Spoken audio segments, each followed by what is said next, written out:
bienvenidos a un nuevo episodio de News al Día con Gelmari Rivera, esta servidora a través de todas las plataformas de News PR Digital y newspr.com, nuestro periódico YouTube y Spotify no pueden quedar atrás. En esta ocasión y en este nuevo episodio, quiero hablar contigo directamente por esas situaciones que a veces enfrentas en la vida. Por ejemplo, alguna queja contra alguna agencia, alguna solicitud que tengas que hacer, por ejemplo, en el Departamento de Salud, en el Departamento de la Vivienda o cualquier otra alternativa que estás buscando como ciudadano. Son muchas las personas que presentan quejas, a veces no en la oficina correcta, y por ello quiero darle la cordial bienvenida al Ombudsman de Puerto Rico. Él es Edwin García de la Oficina del Procurador del Ciudadano. Bienvenido. El Mario, un placer poder estar con ustedes, así que les agradezco infinitamente la oportunidad que nos brindan de poder conversar con la gente, de llevarle nuestra información y que la gente sepa dónde acudir para cualquier asunto que tengan ante las agencias de la rama ejecutiva. Principalmente fue una de las razones por lo que lo quise invitar aquí, ¿no? Porque muchas personas presentan quejas, por ejemplo, contra Luma Energy, Claro. o presentan quejas en el Departamento de la Vivienda, y presentan quejas en Acueductos y Alcantarillado, o en el Departamento de Educación con todos los recursos de educación especial de los niños. Claro. Y en ese particular, ¿cuál es el rol del ombudsman y qué pueden esperar en la oficina que usted dirige? Mira, básicamente la función nuestra es servir de intermediarios entre la ciudadanía y las agencias de la rama ejecutiva. En ese sentido, nosotros podemos asistir, representar ante la rama ejecutiva a cualquier ciudadano o ciudadana que tenga un asunto pendiente de atender ante cualquiera de las cerca de 130, digo cerca de 132, porque ese número como que no se acaba de definir de las agencias que tiene la rama ejecutiva. Hay unas excepciones, que es Fortaleza. Nosotros no tenemos jurisdicción sobre la oficina de la gobernadora, sobre la oficina de gerencia y presupuesto. La otra excepción es la parte docente de la Universidad de Puerto Rico y solo la parte docente. Sobre todo lo demás, tenemos jurisdicción. Y la excepción también, lo que tiene que ver con la entrega de documentos y la calificación de documentos ante el registro de la propiedad. Son las excepciones que tenemos. ¿Cuáles han sido la mayor cantidad de querellas que los ciudadanos han presentado y han solicitado que el ombudsman los represente en los procesos administrativos? Históricamente, la mayor cantidad de reclamos provienen de las corporaciones públicas. En el pasado era la Autoridad de Energía Eléctrica, en el presente es la Autoridad de Acueductos y Alcantarillados. En el caso de Luma, que lo mencionaste en tu introducción, nosotros no tenemos directamente jurisdicción sobre Luma porque es una alianza público-privada. Ya cuando es un ente privado, nuestra oficina no tiene jurisdicción. Eso no quiere decir, y lo aclaramos, de que el ciudadano no pueda venir donde nosotros, y nosotros siempre vamos a hacer el Pero esfuerzo. sí les pueden ofrecer una orientación, Totalmente, una asesoría, los pasos a totalmente, seguir totalmente. acerca de los Y lo servicios. hacemos al día de hoy. Nosotros atendemos cientos de casos de Luma. Muchos de ellos llegan a su feliz término resolviéndose, en otros casos la orientación, en otros casos tienen que ver con infraestructura, que lo trabaja una división del área de Mayagüez, la compañera Mari Carmen Rivera, cuando hay un asunto que tiene que ver estrictamente con infraestructura. Cuando tiene que ver con facturación, hay dos agencias en Puerto Rico, que es el negociado de energía y lo que es la Oficina Independiente de Protección al Consumidor, que se le conoce como la OIPC, que dirige la licenciada Jania Rivera, y obviamente el negociado que tiene la jurisdicción primaria. Cuando se cuestiona, se impugna una tarifa que le ha impuesto Luma. Así que no hay jurisdicción directa, pero sí atendemos y orientamos a todo el que nos llame porque no se va a quedar sin esa debida orientación. Recientemente vimos que se hizo público que la Autoridad de Acueductos y Alcantarillado enfrenta más de 1,000 querellas mensuales por fallas en el servicio de agua. ¿Qué tipo de querellas ha visto son y qué acción es la que toma el ombudsman acerca de esta Sí, cuando situación? se hizo referencia a la cantidad de querellas, se mencionó que eran mensuales y son trimestrales. Esa cantidad de 1,000 es la cantidad de querellas, reclamos que hace la ciudadanía ante el ombudsman con la Autoridad de Acueductos y Alcantarillados. Debo destacar que el año pasado, que terminó junio 30 de este año, el año fiscal, la autoridad terminó con cerca de 4,100 querellas Este año, básicamente al ritmo que va, habiéndose terminado el mes de septiembre al día de ayer, debemos estar en cerca de 4.200 querellas, 1.200 querellas por trimestre. Así que es muy probable que estemos en las 4.600 querellas. ¿Cuáles son esas querellas? Mayormente tiene que ver con impugnación de facturación excesiva. Esa es una de los reclamos mayores. Segundo, el asunto de los salideros. Es también uno de los reclamos principales que hace la ciudadanía. Las acometidas, que obviamente es el contador, etcétera, ya sea comercial, ya sea de la residencial. Pero las acometidas ha sido porque se está cambiando el sistema a uno digital. No, en el caso de las acometidas es porque es un trabajo que antes no hacía la Autoridad de Acueductos y Alcantarillados y porque decidió que el famoso hoyo que se hace para instalar la caja, hacerlo ellos. Antes lo hacía el ciudadano. Eso le costaba al ciudadano, por ejemplo, $400 o $500. Desde hace 2 años aproximadamente, y nosotros nos opusimos a eso, le está costando al ciudadano cerca de $1.900 ese proceso. Claro, la autoridad no contó con que tenía que coordinar con otra serie de agencias, incluyendo gobiernos municipales, así que hay un problema ahora de cuándo le instalan esa acometida al ciudadano. Y hemos tenido que intervenir en diferentes reclamos que nos ha hecho la ciudadanía, porque el retraso a veces es de más de 6 meses, 8 meses en ese renglón en particular. Lo mismo, ¿verdad? Hay reclamos de tubería que tiene que ver con salidero, pero tiene que ver con tubería que ya está oxidada, tubería que lleva 60, 70 años de instalada y que la autoridad nunca ha cambiado ni nunca ha separado una partida de dinero, no nunca, ¿verdad? Pero usualmente no ha separado el dinero correspondiente para atender lo que es el cambio de tubería. Así que podemos estar hablando de cambios de contadores, podemos estar hablando de los contadores digitales, que ciertamente ha sido un reto. Es un reto y está representando también querellas precisamente porque muchas veces, no necesariamente, ese contador nuevo registra hasta el viento. Así que hay querellas sobre ese particular y tenemos que trabajar con ese asunto también. ¿Y de cuánto más o menos está fluctuando esas querellas? Podría ser 30, 40, lo que refleja. $30, $40, $20, $15. Fíjate. Por encima de lo que es lo tradicional que llega en esa factura de luz y el consumo de agua de todo consumidor. Fíjese que usualmente, y hoy le preguntaba a un grupo de compañeros cuánto pagan mensualmente. Entre $20 y $30 mensuales. O sea, es una factura doble, así que sería 2 veces esa cantidad. Cuando nos hacen el reclamo, usualmente está $10, $15 por encima, hasta $20 por encima de lo que es el uso y la costumbre de facturación. Así que esa es otra ventana que se abre sobre el particular, que muy probablemente vamos a tener decenas, cientos de reclamos sobre ese asunto también. Una de las expresiones que usted hiciera fue que dijo crónica de un desastre anticipado atribuida a la Autoridad de Acueductos y Alcantarillado por la falta de agua en varias zonas de Puerto Rico. ¿Por qué?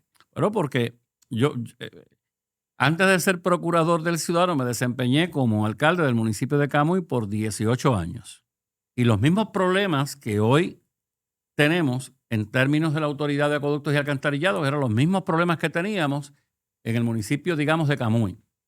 Plantas de filtros que no funcionan adecuadamente, problemas de agua potable en términos de suplido de agua potable para los residentes, tubería que no se cambia en 60 años, salideros que, tengo un ejemplo, en la carretera 119 de mi pueblo de Camuy, anualmente hay un sector que es de menos de 1 kilómetro de carretera, se reporta no menos, que lo hago yo prácticamente todo el tiempo, no menos de 10 salideros al año. Y yo he estado reportando eso desde que era alcalde. Así que en 10 años, ese sector se ha reportado en no menos de 120 ocasiones. Si fuéramos a contabilizar cuánto ha gastado la Autoridad de Acueductos y Alcantarillado poniéndole parches a ese tubo, estamos hablando de cientos de miles de dólares. Por lo tanto, ¿qué es lo que tenía que hacer la autoridad? Hace rato haber cambiado esa tubería para evitar los salideros y los problemas que traen los salideros, porque después que está el salidero, ¿quién arregla la trinchera que se hizo? ¿Quién pone la capa de asfalto? O sea que no es un problema de la cabecilla, el que dirige la Autoridad de Acueductos Es y estructural. Alcantarillado, es completamente el sistema administrativo. Es estructural. Estamos hablando de que tienen que establecer prioridades. La cantidad de agua que se pierde por los salideros es de cerca de un 20 a un 25% de la que se le pierde a la Autoridad de Acueductos y Alcantarillados. Hay una agua que no se pierde, ¿verdad? Que es la que se utiliza en el lavado de los componentes de las plantas de filtro. Por obligación, ahí se tiene que utilizar agua potable. No se puede utilizar agua cruda del río o del embalse que sea. Tiene que ser agua ya procesada. Así que aunque hablamos de esa agua que se pierde, la realidad es que esa agua, por obligación y por disposición de ley federal, se tiene que utilizar agua potable ya debidamente procesada para lavar los componentes de las plantas de filtro, que son las que nos llevan el agua a nuestros hogares. El segundo renglón es el de los salideros. Por eso menciono que ese problema no es nuevo. Y usted puede traer a un nuevo director ejecutivo, a una nueva directora ejecutiva, pero lo que tiene que hacer es atender el asunto estructural que tiene la Autoridad de Acueductos y Alcantarillados para comenzar a mitigar esos asuntos que son de todos los días y que son los que más afectan lo que es la percepción de esa corporación pública. Y viendo esta continuidad de quejas y querellas ciudadanas acerca del servicio que brinda la Autoridad de Acueductos y Alcantarillados, de que se repite el mismo sistema en su experiencia como alcalde, ahora como procurador del ciudadano en Puerto Rico, ¿qué disposiciones, si algunos, o propuestas ha visto en el camino que pueda ayudar a resolver la situación? Fíjese que recientemente me llamó el vicepresidente de la Autoridad de Acueductos y Alcantarillados, el ingeniero Ortiz, porque a ellos les interesa que nos reunamos periódicamente para ver cómo se establece un plan que pueda atender estos asuntos básicos. O sea que este gobierno sí tuvo apertura. Por lo menos esta administración de la Autoridad de Acueductos y Alcantarillados tiene cierto nivel de apertura que la pasada administración no tuvo. Para resolverlo.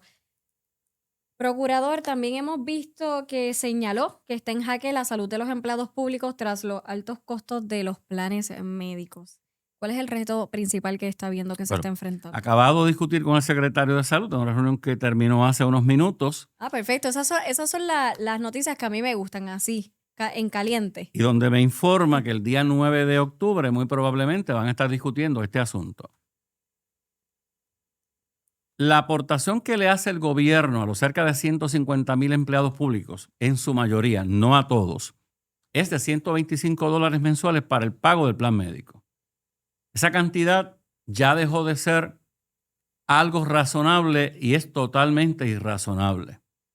O sea, finalmente, cuando uno va a adquirir un plan médico, termina adquiriendo el más económico, pero ese plan más económico no tiene la mejor cubierta, los deducibles son más altos. Por lo tanto, ¿verdad? No, y que el porciento nada más de buscar una receta, tienes que irte con la genérica y en muchos aspectos te toca pagar entre el 25, el 35, el 40%. Hay ocasiones en donde adquirir el medicamento directamente over the counter, que aunque a veces se lo dan a uno en una receta, es más económico que adquirirlo a través de la receta, increíblemente. Así que para nosotros es sumamente importante que el Departamento de Salud y el gobierno discutan este asunto para que la aportación que se le haga a la inmensa mayoría de los empleados públicos que hoy tienen una cubierta de una aportación de solo $125, que por lo menos se le duplique esa cantidad. ¿Pero desde cuándo está esa cantidad? Hace más de 20 años. 20 años y con este proceso de inflación en hace el siglo más de 20 XXI. años. Así que, ¿cuántas han sido las querellas que Ombudsman ha recibido en este plazo de tiempo? Fíjense que sobre eso nosotros no hemos recibido una sola querella. ¿Será por miedo de los servidores públicos de decir, bueno, es que me pagan poquito en el plan médico, soy un servidor público, no sé cómo ir contra el gobierno, pero que me represente a alguien del gobierno? Bueno, pues nosotros decidimos, nosotros no solamente funcionamos cuando hay una querella, sino que también vemos qué está ocurriendo en los alrededores, es decir, qué pasa en la discusión pública de Puerto Rico. Pero aunque yo no recibo querellas de la ciudadanía en ese sentido, sí recibo querellas de los compañeros de trabajo.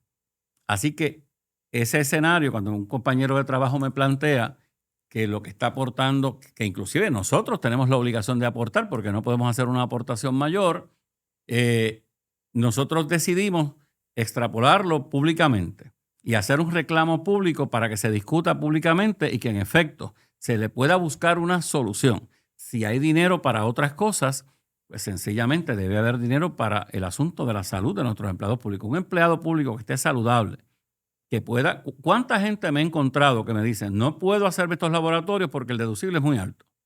No puedo hacerme esta operación porque el deducible es muy alto. O no puedo sacar la receta porque el O no puedo deducible es sacar muy la alto. receta porque el deducible es muy alto. Entonces, así que nosotros, motu propio, podemos, y la reglamentación nos lo permite, atender estos temas que aunque nadie nos los traiga, sencillamente es una realidad que está allá afuera y que nosotros podemos discutir con la buena suerte, ¿verdad?, de que por lo menos hoy en esa reunión se discutió el que próximamente se va a discutir el asunto. Y entre las propuestas que se han presentado para discutir este asunto, ¿verdad? Porque también vemos reuniones, vemos iniciativas, pero toman mucho tiempo. ¿Para cuándo más o menos un servidor público pudiese ver ese cambio? Bueno, en efecto, esa reunión va a ser el día 9. Nosotros lo que estamos promulgando es, como tiene que ser producto de una ley, que eventualmente si se toma la determinación, que ya para el próximo año se pueda aprobar una disposición de ley que tome en consideración este asunto y que ya para el próximo año fiscal los empleados públicos puedan estar disfrutando de un aumento en la aportación que le hace el gobierno estatal. ¿Alrededor de cuántos empleados públicos se podrían ver beneficiados? Yo estimo que cerca de 130, Puerto Rico hay cerca de 150,000 a 160,000 empleados públicos, así que yo estimo que cerca de 130,000 empleados públicos se beneficiarían de esta iniciativa. Porque los demás supongo que son Otros de tienen unas aportaciones confianza. o trabajan en corporaciones públicas, digamos, en el Fondo del Seguro del Estado la aportación es mayor. Digamos, en acueducto es mayor. O sea, hay lo que son usualmente corporaciones públicas, la aportación al plan médico, entre otros. No tiene que ser necesariamente una corporación pública, pero hay otras agencias que esa aportación a veces es de $300. Dentro de los servicios que tiene en la Oficina del Procurador del Ciudadano, vemos también que hace poco usted, Edwin García, propuso que terrenos de planteles escolares se conviertan en vivienda asequible. Posteriormente vimos que se unió a un proyecto en el Senado de la senadora Jamie Barlucea y Ada Álvarez Es Conde, correcto. que tiene el mismo fin. ¿De qué se trata este proyecto? Bueno, nosotros la oficina también investiga, así que nosotros hace 3 años iniciamos una investigación de todas las escuelas que cerraron a partir del 2017. Del 2017 en adelante cerraron 401 escuelas, pero antes del 2017 habían cerrado cerca de 336 escuelas. Así que en los últimos 15 o 20 años han cerrado en Puerto Rico 736 escuelas. De esas 736 escuelas, hay 200 y pico, podemos transar por las 236, que ya fueron transferidas a alguien o que alguien las compró o que fueron cedidas en uso y disfrute a alguna organización sin fines de lucro. Que es lo del costo de que el alquiler es $1, Es después que correcto, mantenga el es correcto, plantel y se es encargue de es todas las correcto. mejoras. Pero ¿qué pasa, Gelmari? Que en efecto, ¿es Gelmari o Gelmari? Gelmari. Gelmari. Gracias por la pregunta. Bien. Sí, eso es así. Hay 500 escuelas que nadie le ha puesto el ojo. Así que nosotros desde hace rato estamos planteando a nivel de oficina, creemos que estas escuelas deben utilizarse para vivienda. Hacemos un comunicado de prensa sobre el particular. Desconocíamos que la senadora Ada Álvarez Conde había radicado un proyecto sobre este particular en marzo.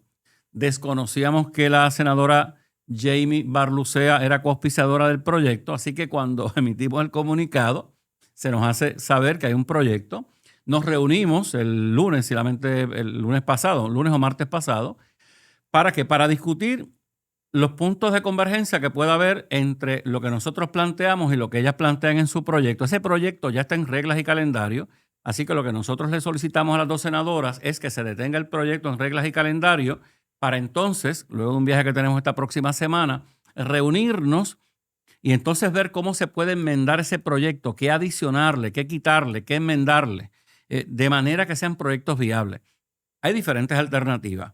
Nosotros lo planteamos desde la óptica de demoler las estructuras, todas las estructuras existentes en esos terrenos, pero también está la modalidad o la opción de que quizás hay estructuras que están en buenas condiciones que se puedan utilizar para construir viviendas. Bueno, ¿y no sería menos costo efectivo el destruir o el de construir? Bueno, muchas veces construir sobre lo que está es más costoso que construir desde cero. Parecería increíble, Y pero la proyección viene siendo esas 500 que han identificado que están en desuso. nosotros, cuando hicimos el comunicado, Le dijimos, porque tuvimos también la reunión con el secretario del Departamento de Educación, de por lo menos utilizar 250 escuelas. Como un plan piloto. Como un plan piloto, o en ese momento lo que estábamos identificando es, o por lo menos íbamos a identificar cuántas escuelas tienen alcantarillado sanitario y cuáles no tienen. Porque donde haya alcantarillado sanitario es mucho más fácil que pueda obtener los permisos de las agencias correspondientes que aquellas que tienen pozos sépticos. Y luego de haber hecho ese análisis, identificaron de 500 aproximadamente 250 de que sí. 250, es correcto. Entonces, ¿prefieren que se destruyan o utilizar la que ya está? Donde sea posible utilizar la estructura que esté en buenas condiciones, eso se podría hacer y eso puede ser parte del proyecto. Donde haya que demoler, que se demuela, y entonces que el producto de la venta de esos terrenos vaya a una cuenta especial para subsidiar la adquisición de vivienda por parte de madres solteras, padres solteros, parejas jóvenes, etcétera, etcétera. ¿Verdad? Me llama la atención también porque también vivimos en Puerto Rico lo que fueron los terremotos del área sur y vimos el grave problema de las columnas cortas. Claro. Entonces hago la pregunta por el hecho de, ¿es más la probabilidad de que se destruyan las estructuras y crear unas nuevas fortificadas? Pero mi posición es esa. Mi posición es demoler y construir. En el proyecto no necesariamente está de esa manera. Por eso es que decidimos reunirnos para ver qué es lo más conveniente al final del camino. Mi posición es la primera, la de las senadoras es la segunda, pero ciertamente eso no lo hemos discutido. De esa manera fue que se estableció en el proyecto que ya radicaron. Por lo menos un primer paso para hacer un cambio. Claro, entonces hay buena voluntad de ambas partes de poder contribuir a mejorar el proyecto en lo que haya que mejorarlo, a ampliar, enmendar el proyecto de manera que eventualmente, si se tienen que celebrar vistas públicas adicionales, así se haga. De otra parte, porque el ombudsman es sumamente abarcador, mucha gente desconoce todos los servicios que brinda, pero haciendo una investigación exhaustiva acerca de las facultades, también de ustedes están a cargo de fiscalizar al gobierno principalmente, Claro. pero no tienen el personal suficiente. No lo hay, no lo hay. Como procurador del ciudadano, ¿con cuántos cuentan actualmente y cómo ha sido el manejo de esos casos? Buena pregunta. Mire, esta oficina en su tiempo, en su momento, en el 2010, llegó a contar con cerca de 110 a 120 empleados y con un presupuesto de 5.8 millones de dólares. Tengo que señalar que en un momento determinado, bajo la administración del entonces gobernador Fortuño, se les redujo 1.5 a esos 5.8. Como los efectos también de la Ley 7, la falta de empleados, va de la Esa mano. pudo haber sido la razón. Bajo la administración del gobernador Alejandro García Padilla se les redujeron $500,000 adicionales y bajo la Junta de Supervisión Fiscal aproximadamente $1 millón adicionales. Así que el presupuesto actualmente de la oficina es cerca de $3.7 millones con 64 empleados. Así que tengo que señalar que a junio 30 de este año que acaba de finalizar el año fiscal, nosotros atendimos 30,000 casos. Cuando yo comencé en la oficina, se estaban atendiendo cerca de 15,000 casos, así que hemos aumentado y hemos duplicado la cantidad de gente que Bueno, pero eso es más carga de trabajo con menos empleados. Claro. Hay que ser más eficientes. En ese sentido, los empleados tienen más equipo tecnológico que antes no tenían, tabletas, laptops, computadoras nuevas, de igual manera, oficinas adecuadas para trabajar que antes no tenían, vehículos. Cuando yo llego a la oficina había un vehículo, hoy hay 12 vehículos. Pero sobre todo es el compromiso de esos empleados. Estamos hablando de empleados que llevan ahí 15 o 20, 25. Hay empleados que vienen desde la época de Adolfo de Castro, fue el papá de Jorge de Castro Font. Estamos hablando de la época de 1987 a 1997. Bueno, pero ya la gran parte, entiendo, procuradores que también se van a retirar o se están retirando. Claro, pero lo que quiero decir es que esa experiencia de ese personal es fundamental para lo que estamos haciendo. O sea, no hay por qué estar trayendo, claro, se recluta gente nueva, pero la experiencia de todo ese personal de más de 20 años es fundamental para lograr con menos personal hacer mucho más. ¿Qué es lo que están pidiendo, solicitando al gobierno también? Porque ciertamente es un trabajo arduo el de fiscalizar, llevar a cabo estas querellas contra agencias administrativas en Puerto Rico. dice que aunque tienen falta de fondos y también falta de personal, duplicaron los esfuerzos y la cantidad de querellas, pero Es somos correcto. humanos, Claro. no somos computadoras. Nosotros, primero, estamos sometiendo un plan de clasificación y retribución que está ante la Junta para mejorar el salario de todos los empleados de la oficina. Segundo, dentro de ese plan estamos solicitando que se aumente la cantidad del recurso humano a 90 empleados, de 64 a 90, que no es una cantidad extraordinaria, mucho menos de lo que tenía en el pasado, un poco más de lo que tenemos en este momento, para reforzar lo que es o lo que son las unidades de investigación. Actualmente la oficina tiene 17 investigadores, así que nuestro deseo es aumentar esa cantidad de investigadores a cerca de 30, porque los investigadores son los que reciben los casos, son los que manejan esos casos cuando llega una querella o un reclamo o una orientación, una coordinación. Así que la idea es precisamente fortalecer ¿verdad? Esa unidad. En términos de oficina estamos bien, en términos de vehículos estamos bien, en términos de tecnología estamos bien. Pero me imagino que el obstáculo viene siendo el presupuesto. Presupuesto 3.7. Nosotros hemos dicho que el presupuesto adecuado para la oficina debe ser 4.8 millones de dólares neto, sin contar lo que es el pay to go, ¿verdad? Porque el pay to go nosotros no lo vemos ni lo disfrutamos. O sea, eventualmente se va a disfrutar por aquellos empleados que tengan la sección 106, la ley 106, pero el presupuesto adecuado de la oficina debe ser 4.8 millones de dólares. Si algún ciudadano necesita presentar una querella en el ombudsman, ¿qué tiene que hacer? Puede ir a una de 6 oficinas regionales que hay. Hay una en Hormigueros, justo en la entrada del pueblo de Hormigueros. Hay una en Ponce, en el Santa María Shopping Center. Hay una oficina en Humacao, en el Centro Gubernamental de Humacao. Hay una oficina en el Centro Gubernamental de Caguas. Hay una oficina en Tropical Plaza en Bayamón. Y lo que se conoce como la Plazuela Machiavelo en Arecibo, en la Avenida de Diego, hay otra oficina. Y también están las oficinas centrales que están en el Sistema Universitario Ana G. Méndez, en la carretera 167, cerca de Plaza del Sol. Allí estamos también a su orden. Pueden llamar también al 724-7373. Aquellos que gusten llamar a este servidor, a mi celular, que es el 242-6563, también lo pueden hacer. Así que nosotros estamos abiertos ante todas las posibilidades. Ombuds PR, ¿verdad? Que también es una aplicación que nosotros tenemos. Puede escribirnos, obviamente. Así que hay diferentes alternativas, pero llamando al 724-7373, si tienen que recordar un número, es el 724-7373. ¿Por qué? Porque una vez se recibe ese reclamo ahí, inmediatamente se le va a pasar a la oficina regional que corresponda. ¿Y cómo vislumbra la participación ciudadana? Porque a veces el mismo ciudadano no conoce sus derechos Claro. o los recursos que tiene en sus manos.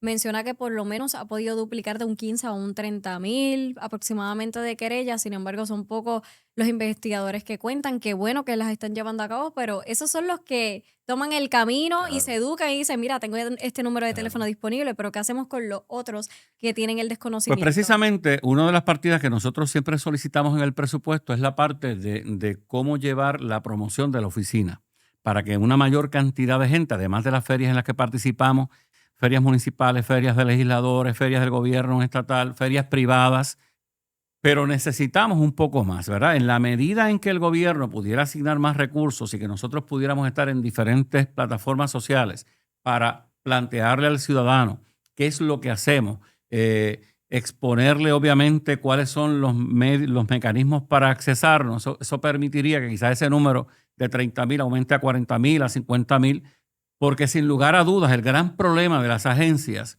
es que a veces no hay el seguimiento. Cuando un ciudadano plantea un asunto, el asunto a veces perece allí.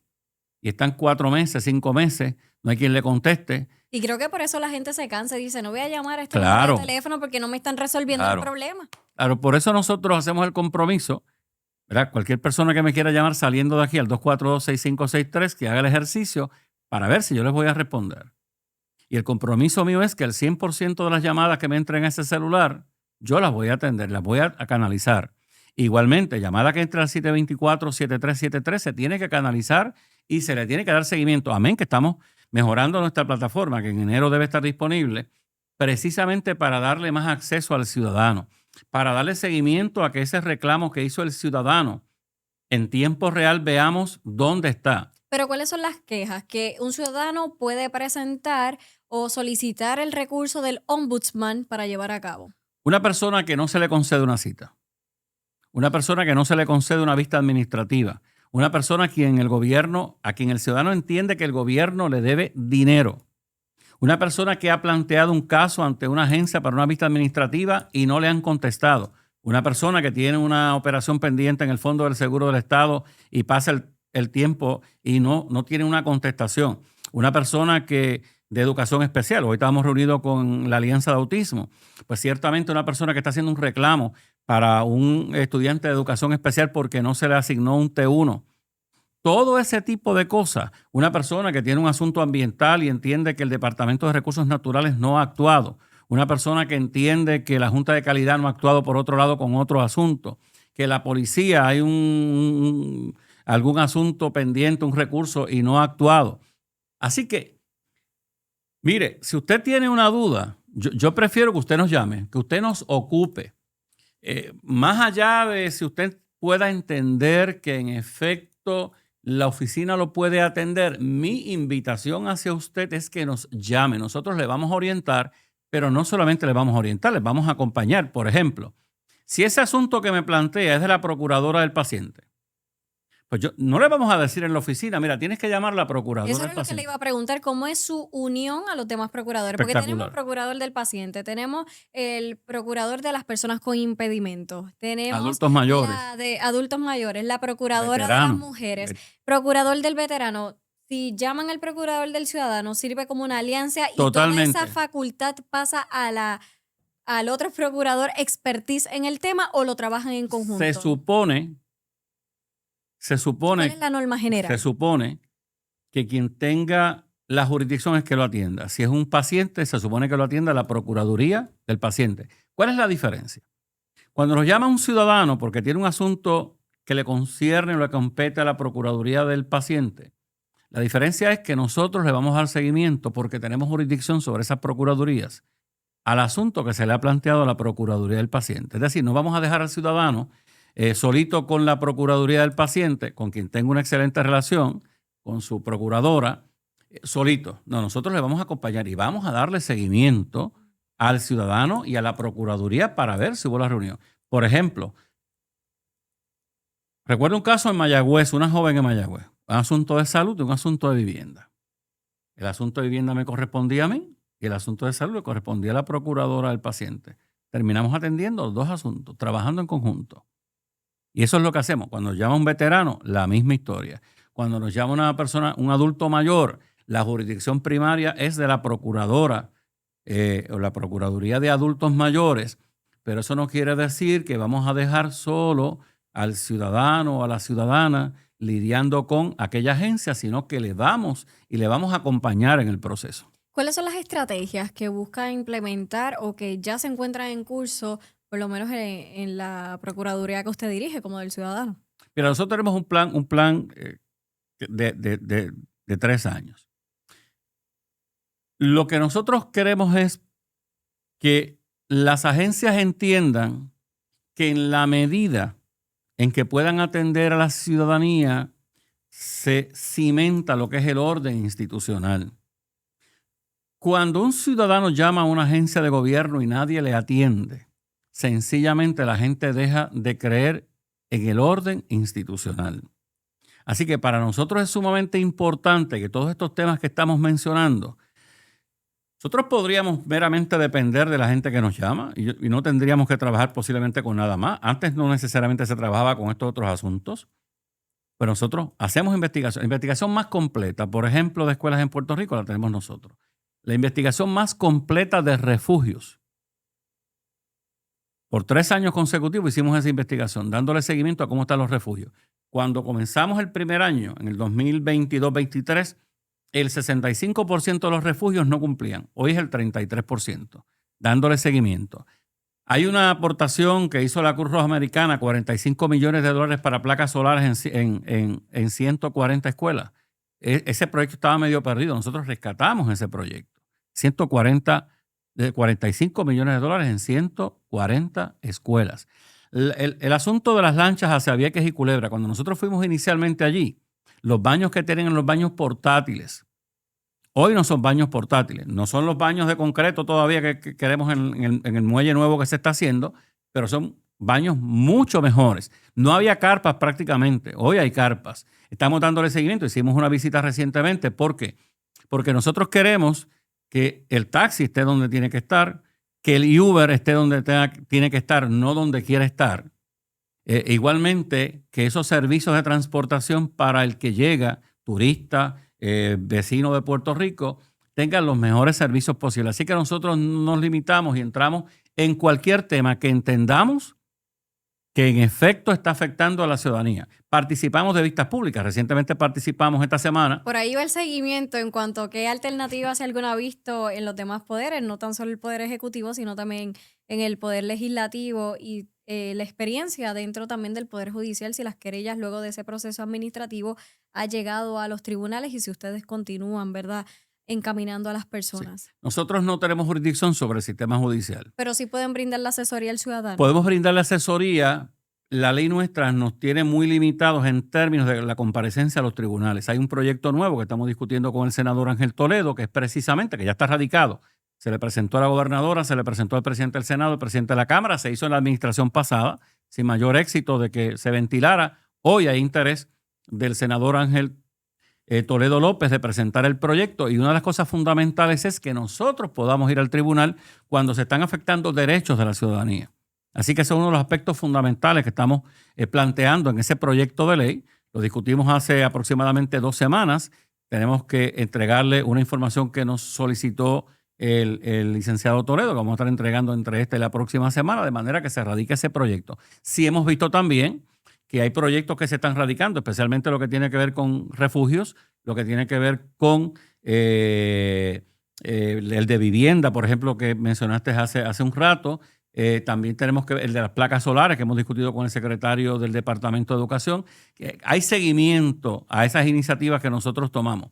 En esa de vivienda, retomando un poco el tema, porque también hemos visto que varias escuelas que permanecen cerradas, cuando viene la temporada de huracanes, las reactivan nuevamente y sirven de refugio porque todavía se encuentran estructuralmente viables para servir como un refugio para los ciudadanos que, vamos, viven en zonas inundables y demás. ¿Han visualizado cuáles serían que se afectarían de no seguir siendo refugios si los implementan para una reconstrucción y hacerlos viviendas asequibles? En efecto, hubo un proyecto del presidente de la Cámara sobre separar 200 escuelas para refugio. Nosotros, aunque físicamente no nos opusimos al proyecto, porque no nos invitaron a esa vista pública, sí a la presidenta de esa comisión, que es la representante Tatiana Pérez, le indicamos que estábamos en contra del proyecto. ¿Por qué? Porque no hace sentido cuando los municipios tienen ya escuelas asignadas que pueden utilizar de refugios más allá de que una escuela se utilice o no. Usualmente va a ser la escuela porque es la que tiene el comedor. Así que nosotros no vislumbramos que fuera de las escuelas por los próximos, por lo menos 10 años. De las que estuvieran cerradas. Correcto. Así es que esa no es una gran preocupación. Y a lo que aspiramos es que, y lo que señalamos es que los refugios deben estar en manos estrictamente de los gobiernos municipales. Cuando fui alcalde, yo corría mi refugio. Yo no dependía del gobierno estatal. Y lo hacíamos bastante bien. ¿Por qué? Porque el refugio no puede ser una estructura redonda, ovalada, cuadrada. El refugio tiene que ser mucho más. El refugio tiene que considerar, si yo tengo una persona con el espectro del autismo, ¿dónde lo ubico? Si yo tengo una mascota, ¿dónde va la mascota? Si yo tengo niños, ¿qué hago con los niños? Los niños pueden estar media hora tranquilos, pero a la media hora necesitan actividad. Pues, ¿qué yo le tengo de actividad a los niños? ¿Dónde están las duchas? ¿Quién mantiene las duchas? ¿Quién lleva el combustible al generador? ¿Quién lleva el agua que a las escuelas cerradas no serían viables. Las escuelas cerradas no son viables para eso. Así que nosotros lo hemos planteado de esa manera y entendemos que los gobiernos municipales pueden manejar los refugios con una asignación de entre 10 a 20 millones de dólares cada aproximadamente 7 años. Procurador, en cuanto a qué mecanismos piensa utilizar para fortalecer y mejorar los tiempos también de respuestas para resolver estos casos que se presentan en su oficina sobre las quejas y las querellas Bueno, administrativas. yo creo que lo que nosotros estamos aspirando a que una querella no pase de 4 meses. O sea, el investigador tiene aproximadamente 2 meses para atender el asunto. Si el investigador no la atiende, pasa donde una gerente, que tiene 30 días para atender el asunto, y si no, pasa donde nosotros. ¿Cuál es la diferencia o cuál es la verdad, la fortaleza de eso? Que en el caso nuestro tenemos la capacidad por ley de citar al funcionario principal de la agencia, y así lo hemos hecho. Cuando hemos tenido que citar a un secretario de gabinete, lo hemos citado, porque esto no se ha atendido. Y ha sido exitoso.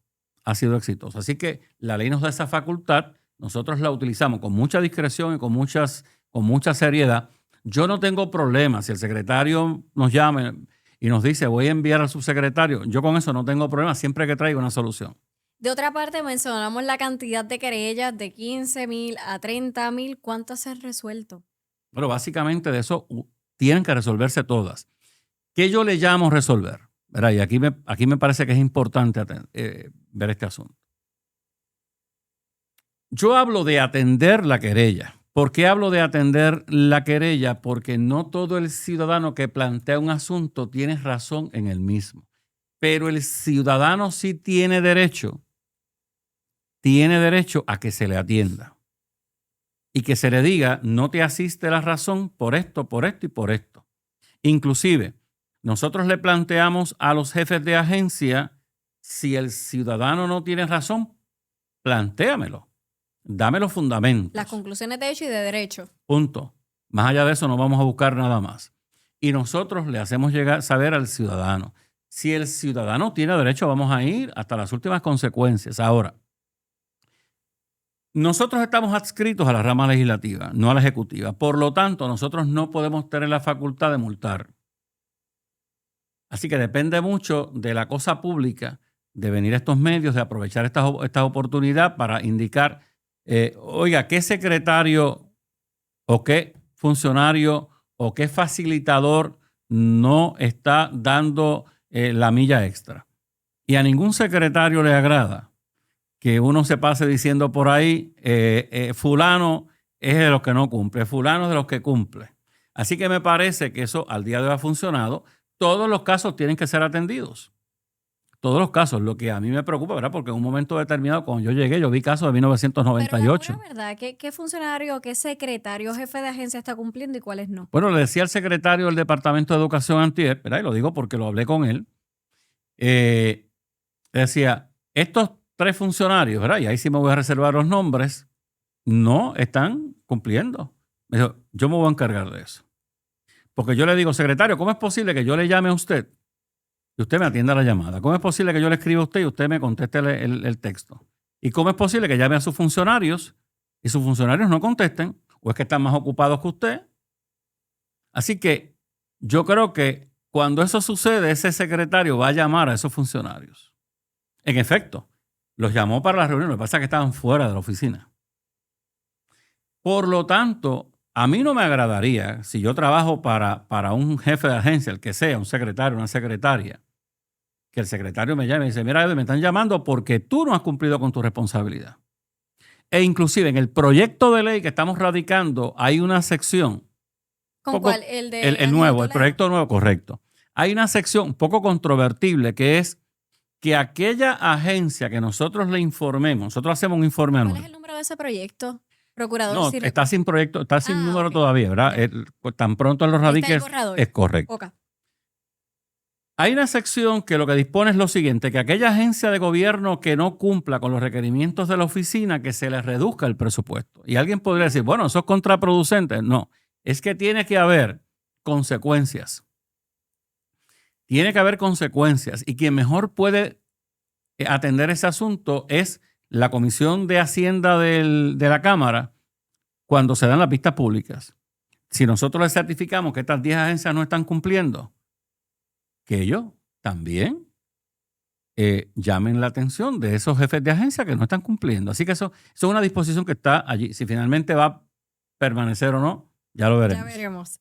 Bueno, Por favor, díganos nuevamente las plataformas, el número de teléfono que los ciudadanos se pueden comunicar, por si no tuvo el tiempo, ¿verdad?, de anotar en casita o donde quiera que nos estén viendo, que eso es lo bueno de los medios digitales, que podemos llegar a más personas en diversidad Totalmente. De eso de hablábamos esta mañana. ambientes. Precisamente hablamos en la oficina de esta mañana, ¿verdad? Lo que son las plataformas Eso es digitales y la así. penetración tan masiva que tienen. Así que, para empezar por el número de celular de este servidor, ¿Dónde se comunican las personas si tienen que presentar una querella? 724-7373. ¿Y el website? Básicamente hablando Ombudsman PR, estamos Ombuds PR, que es la aplicación. Pero si tienen que aprenderse un número, ¿verdad? A veces uno quiere tomar nota de 20 cosas. Eso es así. 724-7373. Su asunto va a ser canalizado donde tenga que ser canalizado. Muchísimas gracias por haber estado con nosotros en este podcast de News al Día con Muchas Gelmari gracias. Rivera, Verdad que ha esta sido una servidora. experiencia tremenda. Fue la primera vez y espero que se repita muy pronto porque yo quiero estar pendiente de esos proyectos de ley que usted acaba de mencionar, tanto de vivienda asequible que está encaminado por la senadora y de otra parte con el que ya es un borrador y que veremos qué número tiene para que les den más garras Claro que también sí. a la oficina del Procurador del Ciudadano. Gracias por educar y gracias por su tiempo. Gracias a usted por la oportunidad. Y sabe que si usted quiere mantenerse informado, recuerde que lo puede hacer a través de newspr.com y nos consigue a través de todas nuestras plataformas digitales de News PR Digital. Esto fue todo por este episodio, pero siempre regresamos como cada semana. Un placer poder estar con ustedes. Hasta la próxima.